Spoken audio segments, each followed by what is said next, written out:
নিজেদের নিরাপত্তার সুবিধা বিষয়ে সবসময় আলোচনা করে অ্যাপল। সেই সঙ্গে তা কিভাবে আইফোন ব্যবহারকারীদের রক্ষা করে সেই বিষয় নিয়েও কথা বলে প্রতিষ্ঠানটি। কিন্তু নতুন একটি রিপোর্টে জানা যায়, অ্যান্ড্রয়েড ডিভাইসের তুলনায় আইওএসকে সহজেই নিশানা বানিয়ে ফেলছে হ্যাকাররা, যার ফলে নিজেদের ডাটা বা তথ্য নিয়ে উদ্বেগে রয়েছেন লাখ লাখ ব্যবহারকারী। লুকআউটের সিকিউরিটি অ্যানালিস্টদের প্রতিবেদনে বলা হয়, আইফোনের তুলনায় বেশি সংখ্যায় বিক্রি হয় অ্যান্ড্রয়েড, ফলে হ্যাকাররা খুব সহজেই আইফোনের অ্যাক্সেস পেয়ে যায়। এতেই উদ্বেগে রয়েছে অ্যাপল ব্যবহারকারীরা।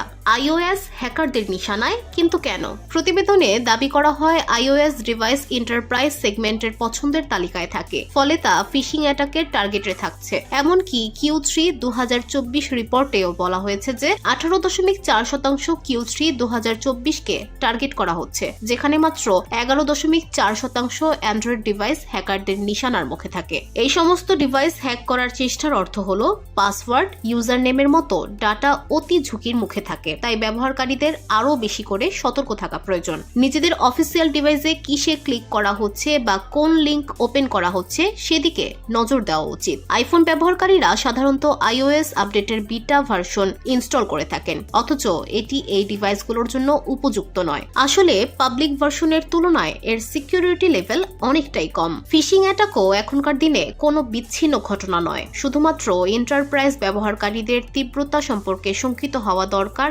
এমনটা একেবারেই নয়, কারণ যে কেউ অপরিচিত নম্বর থেকে ইমেল পেতে পারেন, যেখানে আকর্ষণীয় অফার অথবা ডিল আসতে পারে। আর সেই ডিলের প্রলোভনে পা দিলেই বিপদ, কারণ অপরিচিত নম্বর থেকে আসা লিঙ্কে ক্লিক করলেই হ্যাকাররা ডিভাইস এবং ডেটার অ্যাক্সেস পেয়ে যায়। আর ঘুণাক্ষরেও বিপদের বিষয়ে টের পান না ব্যবহারকারীরা। এদিকে চলতি বছর এই ধরনের অ্যাটাক আরও বাড়তে চলেছে। এর সবচেয়ে বড় কারণ হলো AI বা কৃত্রিম বুদ্ধিমত্তার আবিষ্কার। অ্যান্ড্রয়েড এবং iOS ব্যবহারকারীদের এই বিষয়ে সতর্ক করেছেন বিশেষজ্ঞরা। সেই সঙ্গে এই অ্যাটাকের হাত থেকে বাঁচতে প্রতিরোধমূলক পদক্ষেপ গ্রহণ করার কথাও বলেছেন বিশেষজ্ঞরা। VOD Bangla news desk.